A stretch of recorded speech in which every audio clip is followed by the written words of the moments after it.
No, see, the claim that's being refuted here that something comes from nothing, that's just the people holding on to classical mechanics' view. That's not what they say in quantum mechanics, something comes from nothing and that's spontaneous. The spontaneous thing is not that something comes from nothing, it's that what the something becomes can be more than one thing. The spontaneous part is why it's one versus the other. It's not that something comes from nothing. Look, there's gravity. Things just have gravity. They're looking at where it comes from. They think it's the Higgs field. These things come from someplace. When we see two particles in the quantum vacuum appear out of nothing, we're assuming it's something that it comes from, that this quantum field from another universe.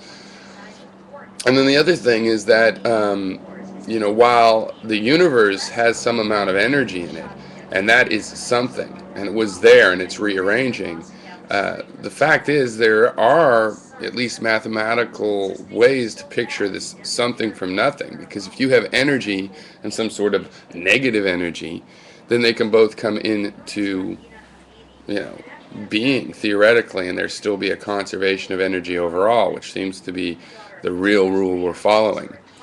But of course, that's not what really happens. I mean, when you have a particle and an antiparticle, they come from an actual positive quantitative amount of energy.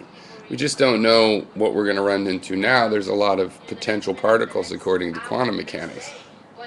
But nobody's saying that something comes from nothing. These things come from somewhere. It's just that there's more than one path they can take. And you want to say that we're saying the universe comes from nothing when really we're saying there's more than one path the universe can take.